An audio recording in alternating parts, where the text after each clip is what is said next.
नमस्कार। आज हम बात करेंगे ईरान युद्ध की। शुरू में 2-3 दिन से लेकर एक हफ्ते का लगने वाले इस युद्ध में कई बड़े बदलाव हम देख चुके हैं। वर्तमान परिस्थिति में आपको क्या ऐसा नहीं लगता कि अमेरिका ईरान में फंस चुका है? वर्तमान वैश्विक परिस्थितियों को देखकर ऐसा ही लग रहा है। इस बात को समझने के लिए हमें रूस यूक्रेन युद्ध की तरफ जाना होगा। क्या पुतिन कुछ बड़ा करने वाले हैं? इस वीडियो में मैंने चर्चा की थी कि पुतिन जिस तरीके से यूक्रेन में समय लगा रहे हैं उसके पीछे कोई और ही रणनीति है। आज वो बातें सही होती नजर आ रही हैं। रूस ने ईरान के सस्ते ड्रोन से अमेरिका, नाटो व यूरोपीय देशों के बड़े हथियारों को यूक्रेन में नष्ट करवा दिया। अब इन 4 वर्षों में रूस ने भी ईरान की मदद की ही होगी। रूस की रणनीति ईरान में भी दिखाई दी है। शुरुआत में सस्ते हथियारों के प्रयोग से उसने अमेरिका व इजराइल के महंगे हथियारों का बड़ा जखीरा नष्ट करवा दिया।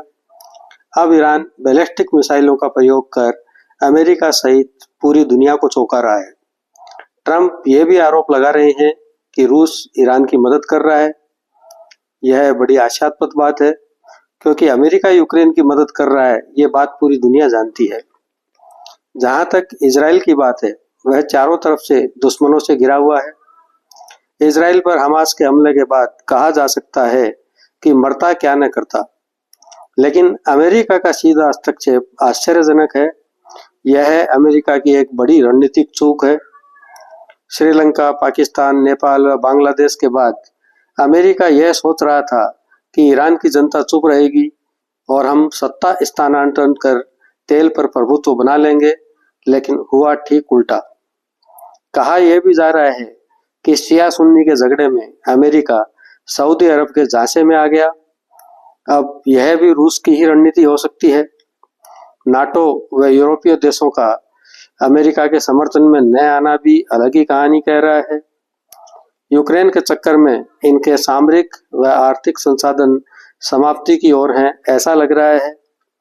अभी कुछ देश सामने आ रहे हैं, लेकिन उनको ईरान व अमेरिका में कोई दिलचस्पी है ऐसा नहीं लगता है।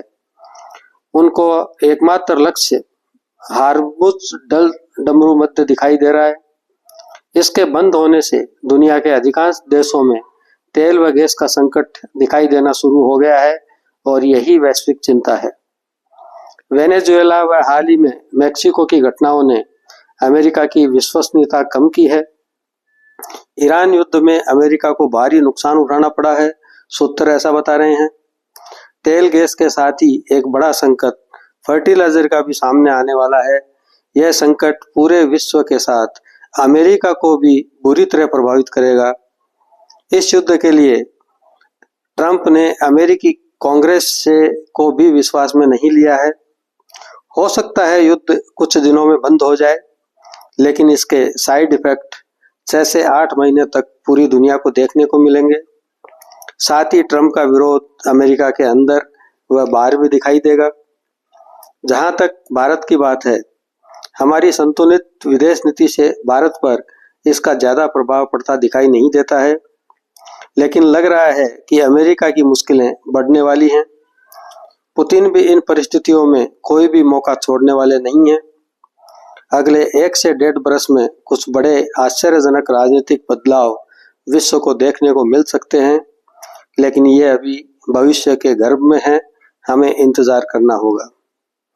अपना कमेंट लिखना ना भूलें। अगली बार फिर किसी नए विषय के साथ, तब तक के लिए नमस्कार।